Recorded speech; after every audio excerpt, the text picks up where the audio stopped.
ओम शांति। राजयोग meditation course के चौथे सत्र में आप सभी का बहुत बहुत स्वागत है। आज इस चौथे सत्र में हम जानेंगे कि मनुष्य आत्माएं कितने जन्म लेती हैं और कौन कौन सी योनियों में जाती हैं, क्योंकि आज तक हम सब यही सुनते पढ़ते आए कि मनुष्य आत्मा 84 लाख योनियां धारण करती है। मनुष्य जो है वो कुत्ता, बिल्ली, गधा, घोड़ा, कीट, पतंगा, पता नहीं किस किस योनियों में 84 लाख योनियों में जाता है। और इस मत के अनुसार जो लोग ऐसा मानते हैं, उनके अनुसार मनुष्य आत्मा जब 84 लाख योनियां पूरी कर लेती है, तत्पश्चात ही उसे मनुष्य का शरीर मिलता है। जब तक वो 84 लाख योनियों में अपने पाप कर्मों को भोग कर पूरा नहीं करते हैं, तब तक उन्हें मनुष्य शरीर नहीं मिल सकता है। अगर हम इस मान्यता के अनुसार ही देखें तो मनुष्य शरीर हमें कब प्राप्त हुआ? जब हमारे 84 लाख जन्म पूरे हो गए। और वो जो 84 लाख जन्म हमने लिए, वो किस कारण से लिए? अपने पाप कर्मों के कारण से। इसका मतलब कि जिस क्षण हमारे पूरे पाप कर्म समाप्त हो जाते हैं, 100% हमारे पाप कर्म समाप्त हो जाते हैं, उसी क्षण हमें मनुष्य का शरीर प्राप्त होता है। तो अगर इस मान्यता के अनुसार हम थोड़ा विचार करें, अपने तर्क से अगर सोचें, तो मनुष्य शरीर जब हम प्राप्त करते हैं तो हमें संपूर्ण सुख प्राप्त होना चाहिए। क्यों? क्योंकि हमने 84 लाख योनियों में अपने पाप कर्मों के अनुसार भोगना भोग के समाप्त कर दी, और अब हमें ये मनुष्य का शरीर मिला है। इसका मतलब कि सारे पाप धुल गए और हम पुण्य आत्मा बन गए। तो अगर हम पुण्य आत्मा बन गए, तो आज जब एक बच्चा जन्म लेता है तो वो अंधा, गूंगा, बहरा, लूला, लंगड़ा क्यों होता है? पैदा होते ही उसने ऐसा क्या पाप कर्म किया जो उसके, कई बार हम देखते हैं दिल में छेद होता है, दिमाग में खराबी होती है, कईयों की किडनी नहीं होती है ना। कई प्रॉब्लम्स के साथ, फिजिकल या मेंटल, कोई भी प्रॉब्लम्स के साथ वो बच्चा जन्म लेता है। तो जब उसके पाप कर्म पूरे हो गए, फिर तो उसको पैदा होते ही कोई भी कष्ट नहीं होना चाहिए। लेकिन हम देखते हैं कि आज जो बच्चे जन्म ले रहे हैं, उनके शरीर में कोई ना कोई डिफेक्ट होता है, या मानसिक रूप से भी वो कमज़ोर पैदा होते हैं।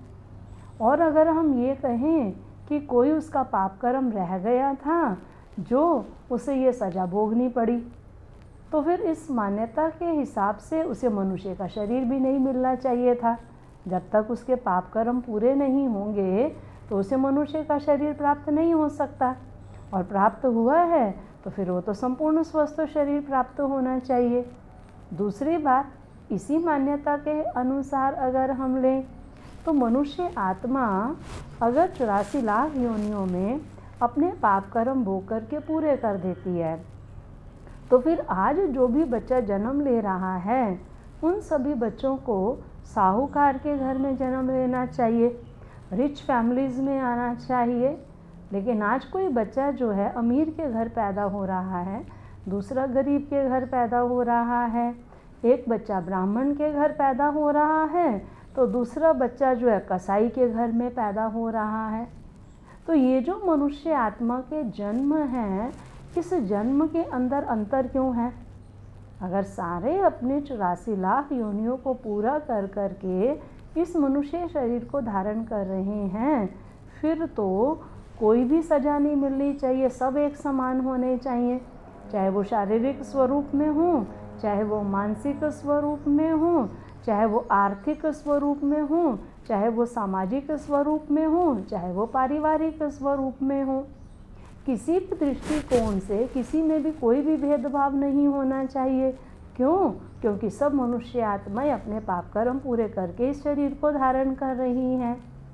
दूसरी बात, अगर इस मान्यता के हिसाब से हम लें कि मनुष्य आत्मा अपने पाप कर्मों की भोगना 84 लाख योनियों में भोगती है, तो जो आज का मनुष्य है उसको जो दुख हो रहा है, जो शारीरिक कष्ट हो रहे हैं, फिर उनका कारण क्या है? आज का मनुष्य भी तो भोग रहा है ना। आप देखेंगे आजकल कोरोना वायरस का कितना कहर फैला हुआ है, तो क्या मनुष्य वो भोगना नहीं भोग रहा है? मनुष्य तो यहाँ तन की भोगना भी भोग रहा है। आने वाले समय में अगर हम देखें जो भविष्यवाणी है उनके हिसाब से तो आगे चल के और भी बहुत भोगनाएँ आने वाली हैं। तो मनुष्य जो है वो भी भोगना भोग रहा है। और अनुभव कहता है कि जानवर शायद इतनी भोगना आज के समय में नहीं भोग रहे हैं जो मनुष्य भोगना भोग रहा है। और नेक्स्ट थिंग कि अगर हम अपने पूर्व जन्मों में जानवर रहे हुए होते तो आप देखेंगे आज हिप्नोटाइज करके बहुत सारे लोगों को पिछले जन्म में भी ले जाया जाता है। आपने बहुत साल पहले एक टीवी सीरियल आया था राज पिछले जन्म का, तो उसमें वो जो एक महिला थी, एक डॉक्टर शायद सेक्रेटरी थी तो वो मनुष्यों को जो भी उसके पास इलाज के लिए जाता था, उनके अंदर कोई प्रकार का भय है या कोई भी ऐसी बात है जो उनको तंग करती है, तो वो उनको हिप्नोटाइज करके उनके पूर्व जन्म में ले जाती थी। और कितनी दूर तक ले जाती थी उसकी कोई सीमा नहीं थी। 100 साल पहले, 150 साल पहले, 200 साल पहले, 600 साल पहले, बहुत पहले भी उनको बहुत पिछले जन्मों तक ले जाती थी। और फिर वो जो व्यक्ति होता था, जो हिप्नोटाइज जिसको किया जाता था, वो बताता था कि मैं ये देख रहा हूँ। फिर वो उससे पूछती थी कि आप स्त्री के शरीर में हैं या पुरुष के शरीर में हैं, तो वो व्यक्ति ये भी बताता था। और आज तक नव भारत टाइम्स के अंदर 1500 पूर्व जन्म के कहानियाँ आ चुकी हैं, जो सत्य घटनाएं हैं, सत्य कहानियाँ हैं। और वो सभी कहानियाँ, वो सभी मनुष्यों ने जो बताई हुई हैं 100% सत्य बातें हैं। तो चाहे हिप्नोटिज्म करके ले गए या कई बच्चों को अपने पूर्व जन्म का याद भी होता है, जो अपने पिछले जन्म के बारे में बताते भी हैं। तो आज तक जितने भी लोगों ने बताया उनमें से एक ने भी ये नहीं बताया कि मैं पिछले जन्म में सांप था, गधा था, घोड़ा था, कुत्ता था, बिल्ली था। एक ने भी नहीं बताया। सबने क्या बताया है कि हम अपने पूर्व जन्म में मनुष्य थे। हाँ, चोला स्त्री या पुरुष का चेंज हो सकता है। नेक्स्ट थिंग आप देखेंगे कि हमारे ही परिवार में से कई बार कोई बड़ा बुजुर्ग चला जाता है, किसी की मृत्यु हो जाती है और उन्हीं दिनों में घर में कोई बच्चा जन्म लेता है, तो कहने वाले कहते हैं कि ये तो हमारा दादा वापस लौट करके आ गया, ये तो हमारी नानी वापस आ गई है। क्यों? क्योंकि उस बच्चे के संस्कार और वो जाने वाला व्यक्ति, उन दोनों के संस्कार मैच करते हैं, उन दोनों की लाइकिंग्स और डिसलाइकिंग्स मैच करती हैं। तो उन दोनों को देखते हुए उनको क्या लगता है कि ये तो वही आत्मा वापस आ गई है। अब देखेंगे वो जो हमारे परिवार का सदस्य गया था वो किस रूप में गया था? वो मनुष्य के रूप में गया था। और वापस अभी किस रूप में आया है? मनुष्य के रूप में ही वापस आया है। तो इसका मतलब कि मनुष्य आत्मा जब शरीर छोड़ती है तो वो मनुष्य के शरीर में ही जन्म लेती है। और सबसे बड़ी और अहम बात, कहा जाता है जैसा बीज वैसा फल। अगर हम आम का बीज बोते हैं तो हमको उससे फल कौन सा मिलेगा? आम का ही मिलेगा। कहावत है ना कि रोपे बिरवा आम नीम को तो आम कहाते होए। अगर हमने नीम का बीज बोया तो हमको आम की प्राप्ति नहीं हो सकती है। तो ये शरीर क्या है? हमारे कर्मों का फल है। और कर्मों के फल का जो बीज है वो कौन है? वो आत्मा है। क्योंकि कर्म कौन करता है? शरीर कर्म नहीं करता, आत्मा शरीर के द्वारा कर्म कराती है। तो जो कराने वाली शक्ति है, जो बीज है, वो आत्मा है। तो बीज मनुष्य का है, तो मनुष्य के बीज से जो फल निकलेगा वो कौन सा निकलेगा? मनुष्य का ही तो निकलेगा। आज भी आप देखेंगे कि जो मनुष्य माता पिता हैं तो आगे उनकी संतानें भी कौन होती हैं? मनुष्य ही होती हैं। अगर माता पिता जानवर हैं तो उनकी संतानें भी जानवर होती हैं। माता पिता पक्षी हैं तो उनकी संतानें भी पक्षी होती हैं। मच्छर मच्छर को ही पैदा करता है, चिड़िया चिड़िया को ही पैदा करती है, शेर शेर को ही पैदा करता है, इंसान इंसान को ही पैदा करता है। तो इसी प्रकार से जो हमारे अंदर आत्मा है वो आत्मा बीज है, आत्मा मनुष्य की है। तो जो मनुष्य की आत्मा रूपी बीज से फल निकलेगा वो मनुष्य का ही निकलेगा। लेकिन आप देखते हैं कि जैसे आम के अंदर भी बहुत सारी वैरायटीज़ हैं। एक बार हमें किसी ने बताया कि आम का मेला लगा था, एग्जीबिशन लगी थी, और उस आम की एग्जीबिशन में पूरे वर्ल्ड से 400 टाइप्स के आम रखे हुए थे। 400 टाइप्स के थे आम ही। एक बहुत छोटा सा आम भी होता है जिसका वज़न जो है वो केवल 100 ग्राम ही होता है, और एक बहुत बड़ा आम भी है जिसका वज़न जो है वो आधा पौना किलो भी होता है। कोई लंबा होता है, कोई छोटा होता है, कोई गोल होता है, कोई सरोली आम होगा तो कोई तोता आम होगा, कोई दशहरी आम होगा। है तो आम, लेकिन आम में कितनी वैरायटी है। उसमें भी देखेंगे जो आपूस आम होता है वो सबसे महंगा आम होता है, सबसे अच्छी वैरायटी है वो आम की। तो इसी प्रकार से मनुष्य आत्मा जब शरीर छोड़ेगी तो वापस पुनर्जन्म वो मनुष्य के रूप में ही लेगी, लेकिन मनुष्य के रूप में वैरायटीज़ हो जाएंगी। कैसे वैरायटीज़ होंगी कि एक बच्चा जो है वो ब्राह्मण के घर जन्म लेगा, एक बच्चा जो है वो कसाई के घर जन्म लेगा, एक बच्चा देश के राष्ट्रपति के घर जन्म लेगा, एक बच्चा देश के भिखारी के घर में जन्म लेगा, एक बच्चा जो है वो पढ़े लिखे परिवार में आएगा, इंटेलेक्चुअल्स के बीच में आएगा, एक बच्चा जो है वो बिल्कुल अनपढ़ परिवार में आएगा, गांव में पैदा होगा जिसमें कोई मैनर्स नहीं है उस परिवार के अंदर। तो ये सब जो जन्म के अंदर अंतर है ये कर्म के आधार पर ही तो है। तो कर्म के आधार पर मनुष्य की ही योनि में आएगा, लेकिन मनुष्य और मनुष्य में कितना अंतर हो जाता है।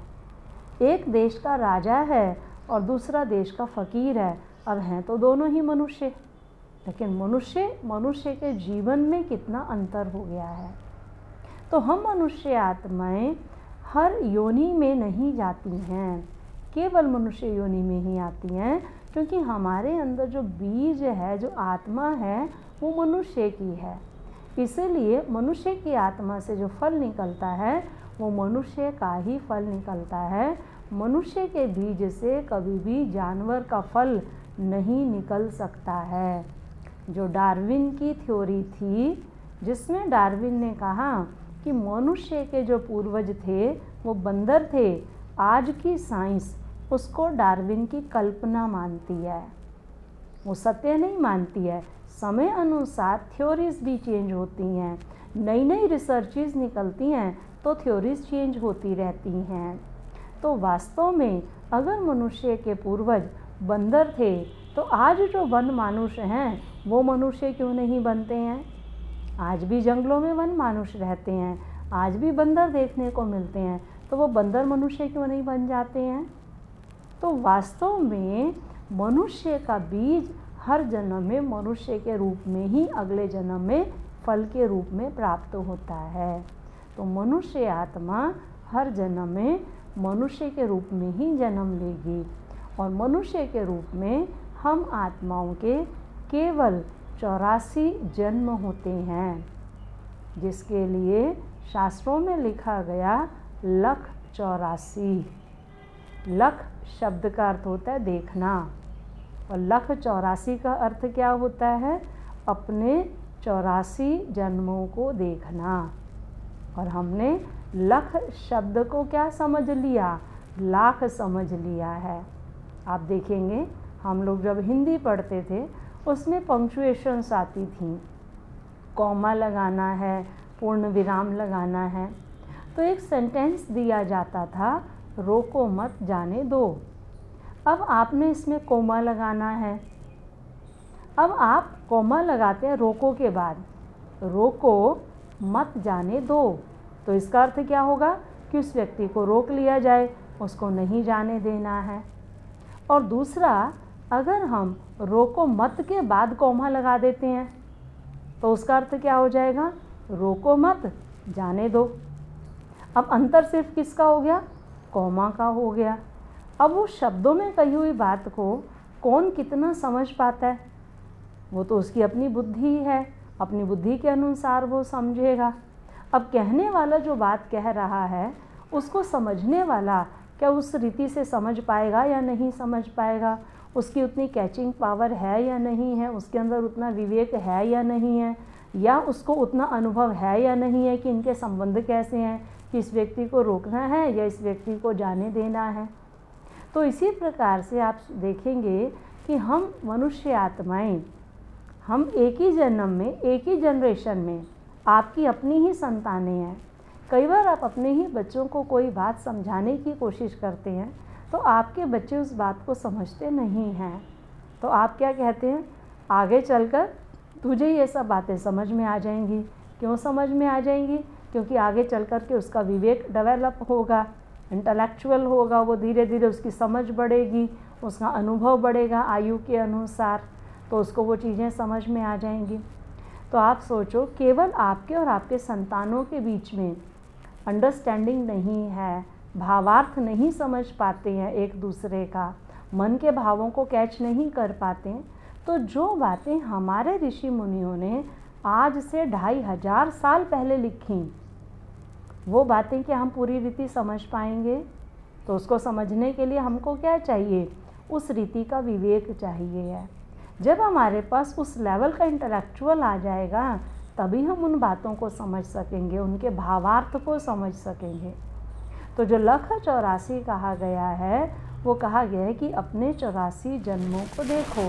तो मनुष्य आत्मा मनुष्य के रूप में केवल 84 जन्म लेती है, और वो यहाँ इस सीढ़ी के चित्र में दिखाया गया है। सीढ़ी के रूप में 84 जन्मों को ये स्टेप्स दिखाए हुए हैं अलग अलग हर युग के अंदर। स्टेप्स के रूप में 84 स्टेप्स ये दिखाए हुए हैं कि मनुष्य आत्मा सबसे पहले जब परम धाम से इस सृष्टि पर उतरती है, इस सृष्टि रूपी रंगमंच पर पार्ट बजाने के लिए जब आत्माएं इस धरती पर आती हैं, तो सबसे पहले सतयुग में आत्मा उतरती है। और सतयुग में जो आत्मा है वो दिखाया है सतो प्रधान है, संपूर्ण पवित्र है। हम देवी देवताओं की, श्री लक्ष्मी श्री नारायण की या श्री कृष्ण की महिमा क्या गाते हैं, सर्वगुण संपन्न, 16 कला संपूर्ण, संपूर्ण निर्विकारी, मर्यादा पुरुषोत्तम, डबल अहिंसक, है ना, ये सब हम देवी देवताओं की महिमा गाते हैं। तो उस समय आत्मा कैसी होती है, सच्चा सोना होती है। तो जब आत्मा सच्चा सोना है तो उसे शरीर भी कैसा मिलेगा। देवी देवताओं के लिए हम क्या गायन करते हैं, कंचन काया, कि उनकी काया कैसी थी, कंचन थी उनकी काया, सोने जैसी पवित्र उनकी काया थी। तो यहाँ दिखाया है कि जब हम यहाँ सतयुग में होते हैं तो हम देवी देवताओं के रूप में जन्म लेते हैं। जिन देवी देवताओं की हम पूजा करते हैं वो देवी देवताएं कोई और नहीं थे, लेकिन हम ही थे। ये हमारा ही स्वरूप है। आज भी आप देखेंगे, आप सभी रामलीला देख रहे हैं, रामायण देख रहे हैं, महाभारत देख रहे हैं, तो उसमें जो पात्र बनते हैं, जो श्री राम बनाते हैं या श्री कृष्ण बनाते हैं, जो भी पात्र होते हैं, तो वो सब पात्र कौन होते हैं, मनुष्य ही तो होते हैं। वो मनुष्य क्या करते हैं, देवताओं की ड्रेस पहन लेते हैं, और देवताओं की ड्रेस पहन के लोगों की उनके प्रति क्या भावना हो जाती है कि ये तो श्री राम है। जैसे आप देखेंगे आजकल रामायण आ रही है ना, तो रामायण में जो अरुण गोविल जी राम का जिन्होंने पार्ट प्ले किया है ना, या जो दीपिका जी थी उन्होंने सीता का पार्ट प्ले किया, तो लोगों के अंदर उस समय पर बहुत भावना बैठ गई और लोग उनको किस रूप में देखने लग गए कि ये तो सीता राम ही है। अब थे तो वो मनुष्य ही, समझे।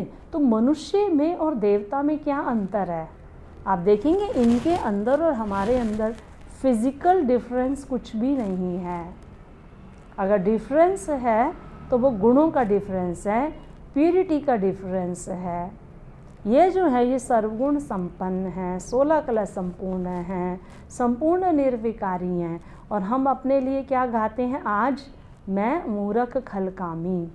तो एक ऐसा समय था जब हम आत्माएं पवित्र थीं, सच्चा सोना थीं, सतो प्रधान थीं, तो हमारे पास ही ये दिव्य शरीर थे। तो मनुष्य के जो पूर्वज थे वो देवता थे। आप देखेंगे आज हर धर्म वाला मनुष्य अपने घर के अंदर अपने धर्म गुरुओं के चित्र रखता है, किसी दूसरे के चित्र नहीं रखता है। तो जो अपने आप को हिंदू कहलाते हैं उनके घर में किसके चित्र मिलते हैं, देवी देवताओं के। तो इसका भावार्थ क्या हुआ कि जो हमारे पूर्वज थे वो कौन थे, बंदर थे या देवी देवताएं थे। हमने अपने पूर्वजों के चित्र रखे हुए हैं ना अपने घर के अंदर, तो हमारे पूर्वज तो देवता थे। और पूर्वज मीन्स कि हम में से ही कोई ना कोई मनुष्य आत्माएं होंगी जो वहाँ पर होंगी। तो जो आत्माएं संपूर्ण सतो प्रधान बनती हैं, संपूर्ण पवित्र बनती हैं, वो सतयुग आदि में जन्म लेती हैं, जिसमें दिखाया श्री लक्ष्मी और श्री नारायण का राज्य होता है। और यही श्री लक्ष्मी श्री नारायण बचपन में श्री राधे और श्री कृष्ण होते हैं। क्योंकि हम गायन करते हैं ना, श्री कृष्ण गोविंद हरे मुरारी हे नाथ नारायण वासुदेवा, कि जो श्री कृष्ण हैं वही हरि हैं, वही नारायण हैं, वही वासुदेव पुत्र हैं। उन्हीं के ये भिन्न भिन्न नाम हैं, श्री कृष्ण गोविंद हरे मुरारी हे नाथ नारायण वासुदेवा। ये श्री कृष्ण के ही सारे नाम हैं। इसीलिए आप देखेंगे हमारे शास्त्रों के अंदर लक्ष्मी नारायण का जन्म कहीं भी नहीं दिखाया गया है। आखिर उन्होंने कहीं तो जन्म लिया होगा, कोई तो उनके माता पिता रहे होंगे। क्यों? क्योंकि हमने इन दोनों को बचपन और युवावस्था को अलग अलग कर दिया है। एक्चुअली ये एक ही हैं। श्री कृष्ण ही बड़े होने के बाद श्री नारायण बनते हैं। सूर्यवंशी घराना यहाँ पर होता है, सत्य युग होता है, इसीलिए श्री नारायण के आगे सूर्य नारायण या सत्य नारायण भी लगाया जाता है। तो वहाँ हम आत्माएं सूर्यवंश देवता घराने में 8 जन्म लेती हैं सतयुगी दुनिया में। और वहाँ जो एवरेज एज होती है वो 150 वर्ष होती है। और पृथ्वी अपनी संपूर्ण पवित्र अवस्था में होती है। पूरा विश्व भारत होता है, भारत पूरा विश्व होता है। और भारत सोने की चिड़िया कहलाता है, जहाँ के लिए गायन करते हैं शेर और गाय भी एक घाट पर जल पीते थे। नर नारायण नारी लक्ष्मी थी हर घर में, हर रोज़ सच्ची दिवाली होती थी, सच्चे घी के दीपक जगते थे। तो ऐसी दुनिया थी जो सृष्टि का बचपन था। आप देखेंगे आज अगर हम अपने बचपन को देखें तो हमारा बचपन कितना सुखद था। हमें किसी चीज़ की परवाह ही नहीं थी, हमें किसी चीज़ की नॉलेज ही नहीं थी, बेपरवाह जीवन था हमारा। हम बेताज बादशाह थे, बिना बात के मुस्कुराते थे।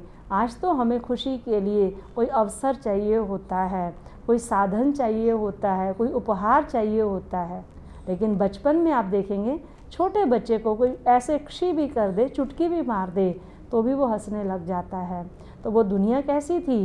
वो हंसी खुशी की दुनिया थी, संपूर्ण पवित्र दुनिया थी।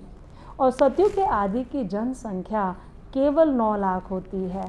धीरे धीरे धीरे बढ़ते बढ़ते त्रेता के अंत तक 33 करोड़ देवी देवता हो जाते हैं। और यहाँ दिखाया कि जब दूसरा युग आता है त्रेता युग, इसमें श्री राम और श्री सीता का राज्य होता है।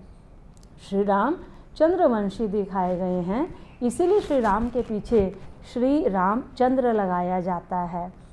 नारायण के आगे सत्य नारायण या सूर्य नारायण लगाया जाता है, लेकिन श्री राम के पीछे श्री राम चंद्र लगाया जाता है। और यहाँ दिखा है कि जब हम त्रेता युग में आते हैं तो यहाँ हम क्षत्रिय घराने में आ जाते हैं। क्षत्रिय घराने में हम 14 कला हो जाते हैं। और यहाँ हमारे जन्म बढ़ कर के सतयुग में 8 होते हैं, त्रेता युग में 12 जन्म हो जाते हैं। और यहाँ कलाएँ घटकर 16 कला से हम 14 कला में आ जाते हैं। और यहाँ एवरेज एज भी कम हो जाती है। सतयुग में जो एवरेज एज है वो 150 वर्ष की होती है, और त्रेता युग में जो एवरेज एज है वो 125 वर्ष की होती है।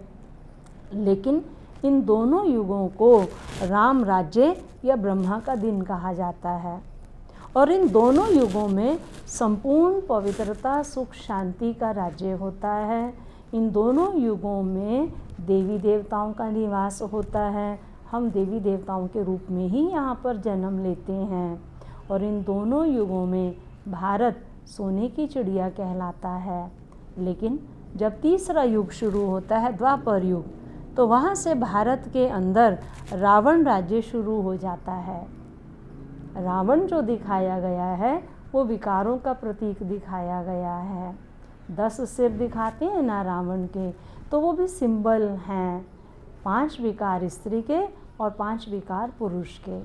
तो जब 5 विकार स्त्री में और 5 विकार पुरुष में आ जाते हैं, तब रावण राज्य शुरू होता है, विकारी राज्य शुरू होता है।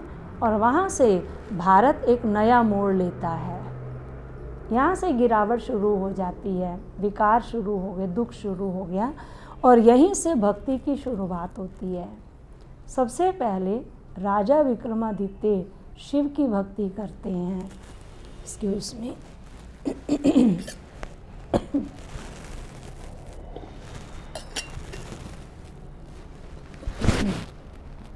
सबसे पहले राजा विक्रमादित्य आते हैं और शिव की भक्ति शुरू करते हैं, जिसके यादगार में भारत के अंदर सोमनाथ का मंदिर बनाया गया।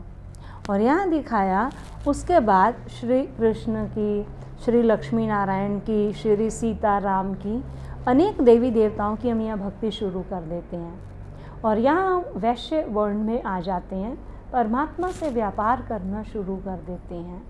हम भक्ति करते हैं तो क्या कहते हैं, हे भगवान मेरी ये इच्छा पूरी कर दे तो मैं तेरे इतने व्रत रखूँगी।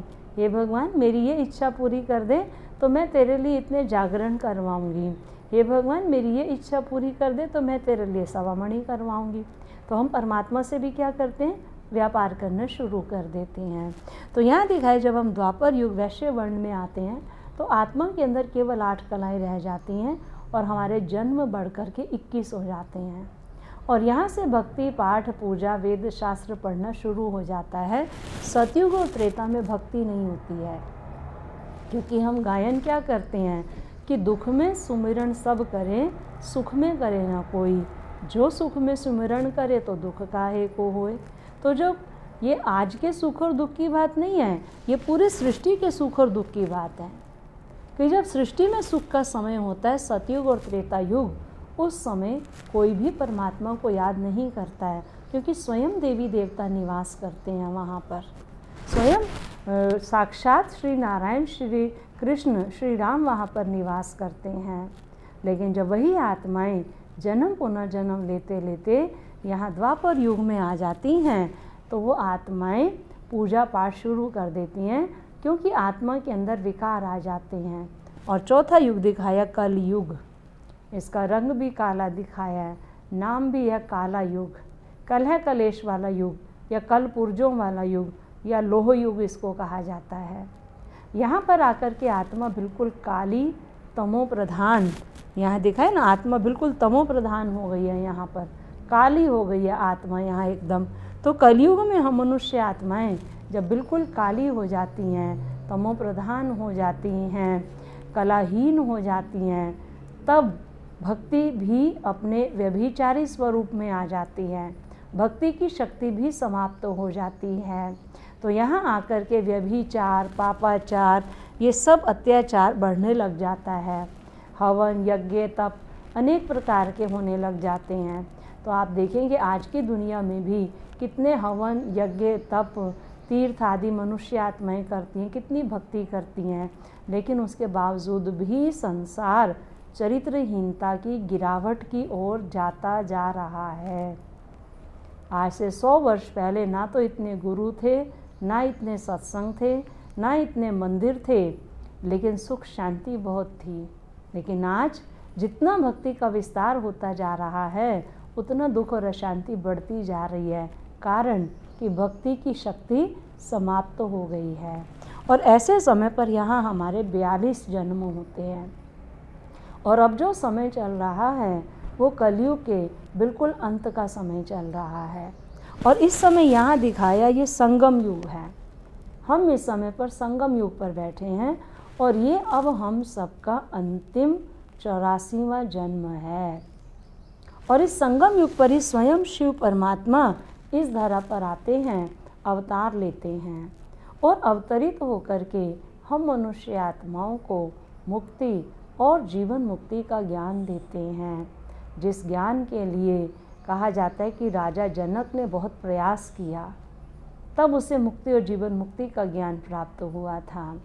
तो परमात्मा इस समय पर आकर के हम मनुष्य आत्माओं को मुक्ति और जीवन मुक्ति का ज्ञान इस संगम युग के इस अंतिम 84वें जन्म में देते हैं। तो मुक्ति किसको कहा जाता है और जीवन मुक्ति किसको कहा जाता है? तो यहाँ दिखा है कि इस कलयुगी दुनिया का महाविनाश होगा। आपको कल के सत्र में भी बताया था कि कलयुगी दुनिया के महाविनाश के पश्चात सतयुग की दुनिया इस धरती पर आती है। तो अब हम जहाँ खड़े हैं बिल्कुल हम विनाश के कगार पर खड़े हुए हैं। बहुत शीघ्र ही इस कलयुगी दुनिया का विनाश होगा और उस विनाश के पश्चात सभी आत्माएं अपने घर वापस लौटेंगी। जैसे आप देखते हैं कि जो रामायण दिखाई गई है उसमें भी क्या दिखाया कि जब श्री राम ने अपना कर्तव्य पूरा किया तो कर्तव्य पूरा करने के पश्चात वो अपने धाम को लौट गए थे।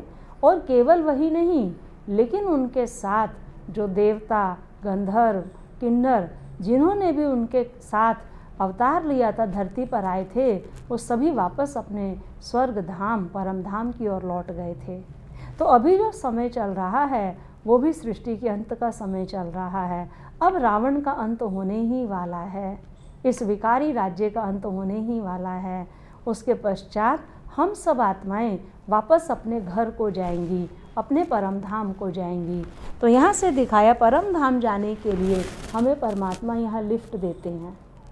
सिर्फ एक ही जन्म में हम 1 सेकंड में अपने घर परम धाम में पहुँचते हैं। तो परम धाम में आत्मा शरीर से मुक्त हो जाती है, दुखों से मुक्त हो जाती है। तो परम धाम को मुक्ति धाम कहा जाता है। लेकिन हम मनुष्य आत्माएं केवल शरीर से मुक्ति नहीं चाहती हैं। आप देखेंगे जो गृहस्थ में रहने वाले हैं, जब गृहस्थ के अंदर दुख होता है, अशांति होती है, कलह कलेश होता है, तब वो क्या चाहते हैं कि हे भगवान हमको उठा लो, हमको नहीं चाहिए ये सब दुख अशांति। और अगर उनके गृहस्थ में पुनः सुख शांति की स्थापना हो जाए तो क्या वो गृहस्थ से छूटना चाहेंगे? हम एक्चुअली दुनिया से छूटना नहीं चाहते हैं, गृहस्थ से छूटना नहीं चाहते हैं, हम दुखों से छूटना चाहते हैं। और वो परमात्मा हमको जीवन मुक्ति प्रदान कर दुखों से छुड़ा देते हैं। तो जो सतयुग और त्रेता युग है उसको जीवन मुक्ति कहा जाता है, जिसमें मनुष्य आत्मा के पास जीवन तो है, जन्म तो है, लेकिन किसी प्रकार का दुख, अशांति, कलह कलेश, लड़ाई झगड़ा, चिंता, तनाव, रोग, शोक, इन सब चीज़ों से मुक्त है। तो परमात्मा इस समय पर हमको दोनों देते हैं, मुक्ति भी देते हैं और जीवन मुक्ति भी देते हैं। मर्जी हमारी है। अगर हम इस समय परमात्मा का ज्ञान लेकर के उसको अपने जीवन में धारण करते हैं, अपने जीवन को पवित्रता संपन्न बनाते हैं, क्योंकि वो दुनिया कैसी दुनिया, पवित्र दुनिया है। तो उस पवित्र दुनिया में चलने के लिए अगर हम अपने आप को यहाँ लायक बनाते हैं तो हम कहाँ जाएंगे? जीवन मुक्ति में जाएंगे। अदरवाइज हम कहाँ जाएंगे? मुक्ति में जाएंगे। और तीसरी चीज़, कुछ लोग मोक्ष भी चाहते हैं। मोक्ष किसको कहा जाता है? जन्म और मृत्यु के चक्र से मुक्त हो जाना। तो वास्तव में मोक्ष किसी को भी नहीं मिलता है, मोक्ष स्वयं परमात्मा को भी नहीं मिलता है। परमात्मा ने भी क्या कहा कि जब इस धरा पर धर्म की ग्लानि होती है, पाप बढ़ता है, अत्याचार बढ़ता है, मेरे भक्तों पे भीड़ पड़ती है, तब मैं इस धरा पर आता हूँ, अवतार लेता हूँ। तो स्वयं परमात्मा को भी इस धरा पर आना पड़ता है। और मोक्ष का अर्थ है आत्मा परमात्मा में लीन हो जाए, और लीन होने का अर्थ क्या है? विनाश हो जाए। तो कभी भी आत्मा विनाश को प्राप्त नहीं करती है। आत्मा अजर अमर और अविनाशी है, और जो उसके अंदर पार्ट भरा हुआ है वो भी अजर अमर और अविनाशी है। तो हम आत्माएं इस समय परमात्मा ज्ञान के द्वारा मुक्ति और जीवन मुक्ति को प्राप्त करती हैं। ये दोनों परमात्मा हमें इस समय पर प्राप्त कराते हैं और हम मनुष्य आत्माएं अब इस कलयुगी दुनिया के महाविनाश के पश्चात पुनः सतयुग में जाएंगे, जिसमें हम देवी देवताओं के रूप में जन्म लेंगे, हम ही देव स्वरूप होंगे।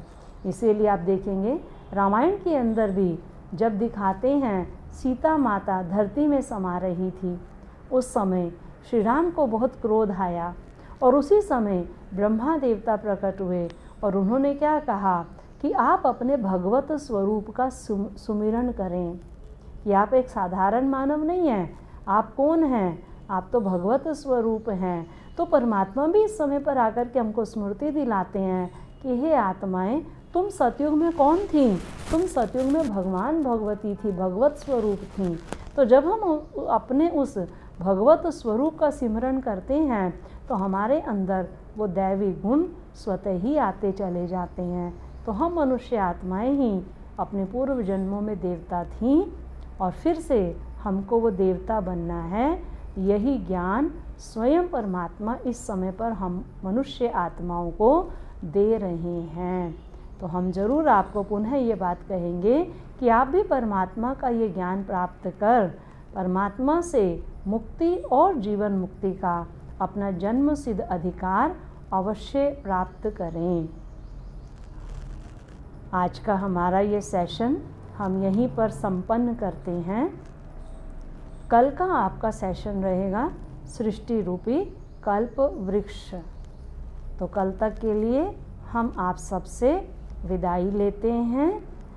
ओम शांति शांति शांति।